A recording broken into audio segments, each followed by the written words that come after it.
Olá pessoal, Otávio Pitaluga Neto, Senior Chief Networking Officer da 10 Top Executives Net. Hoje a gente vai falar um pouco sobre como é que você gerencia efetivamente a tua rede ao separar o joio do trigo. Ou seja, quais são aquelas pessoas que têm uma performance, um desempenho bem acima da média, que a gente vai chamar de top, são os top executivos, e os demais, aqueles que não têm um desempenho tão destacado, tão fantástico. Por quê? Porque como um gestor da rede, você não precisa ser amigo de todo mundo. Isso é uma coisa errada. Você tem que ser um gestor eficiente, ou seja, usar os recursos, usar os contatos, usar as pessoas, o conhecimento, a experiência, a capacidade financeira para fazer o negócio funcionar, gerando ganho mútuo para ambos. Esse é o teu trabalho. Você não precisa ser amigo de todo mundo, você precisa ser eficiente na gestão. Então, uma das coisas importantes é diferenciar os tops dos demais. Vejamos algumas dicas, alguns pontos que separam muito bem. Vamos lá? Primeiro, paixão. Quem é top, ele é apaixonado pelo que faz, ele sabe o que ele faz, ele está totalmente alinhado consigo mesmo. Os outros não têm brilho no olhar, se mostram perdidos, se mostram, por vezes, vagos em suas respostas quanto a isso. Em relação ao tempo, o tempo é muito bem administrado de uma pessoa top. Ele sabe o valor do seu tempo, ele sabe o valor do teu tempo também, ele respeita o seu tempo. Enquanto que os demais, o tempo para ele pouco importa, ele mal sabe o que fazer com o tempo dele, muito menos o que fazer com o seu tempo. Em relação à ação, o top ele toma ações imediatas. O que foi combinado vai acontecer imediatamente. O outro está sempre postergando e está sempre chegando atrasado. O tempo verbal. Top ele fala: fiz, faço, farei. É muito claro isso para ele. O outro está sempre fazendo, está tudo andando, está caminhando. Ou então, se eu tivesse, eu faria. Está sempre no condicional. Não é bem assim. Em relação à organização, o top ele se organiza por projetos. Tudo tem início, meio, fim, responsabilidades, quem faz, quem reporta, como volta. Muito tranquilo. Ele tem o comando, tem o controle de todas as ações. Os demais, não sei quando é que começa, tem que ver com alguém. Puxa, estou esperando uma resposta. Você perguntou? Não perguntei, mas se não der a resposta também não vou perguntar absolutamente nada, porque não é da minha responsabilidade. Ele sempre se exime. Em relação a próprias responsabilidades, desculpas e mentiras. Quem é top não tem que ficar dando desculpa, porque ele nunca erra e muito menos mentir.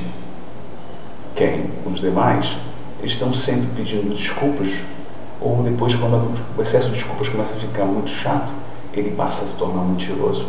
E aí ele entra num ciclo vicioso do qual ele não consegue mais sair. E esse é o grande perigo dele. Em relação à responsabilidade, o top ele tem responsabilidade própria. Na verdade, ele até se apresenta para assumir responsabilidades. Enquanto que os demais, nunca é problema dele. Tem problema de alguém. Eles nunca fazem nada. Aliás, eu não fiz nada, é uma das frases que eles mais adoram falar. Motivação. Quem é top tem motivação própria. Não precisa pedir, mandar, ficar acompanhando. Ele já vem com tudo pronto, ele já se antecipa muito aos fatos.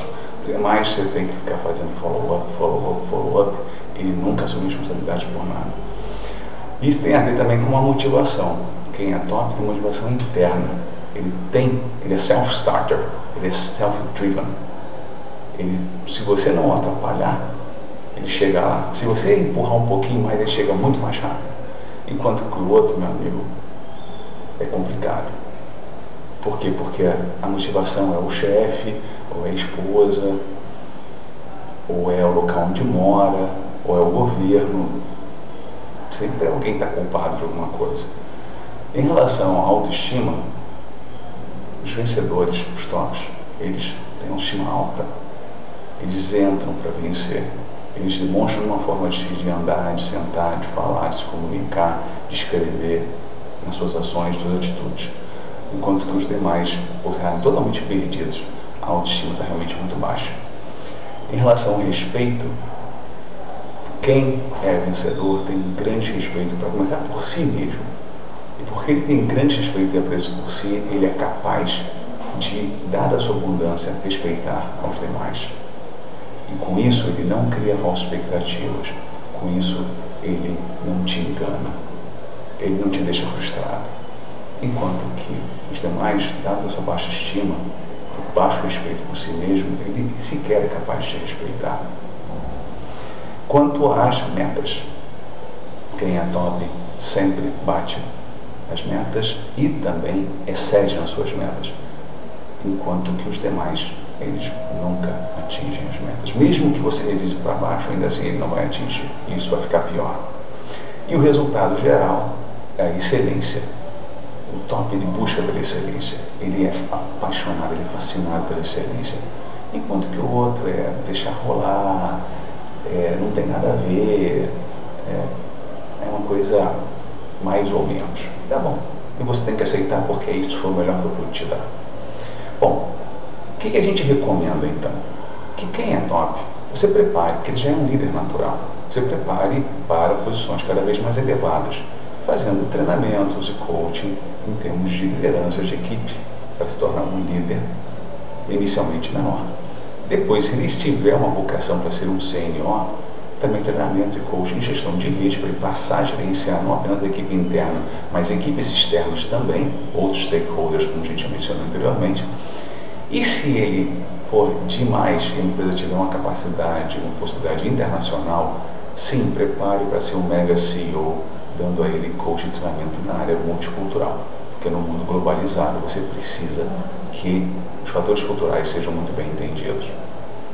Quanto aos nossos demais, e eles já podem comportar cerca de 95% das pessoas da sua rede, seja na sua empresa, seja mesmo em outros stakeholders, você vai ter que ver com eles se eles estão alinhados com as paixões, com seus propósitos de vida, com as suas experiências, com as suas carreiras, com os seus currículos, com o seu conhecimento, com tudo o que os cerca.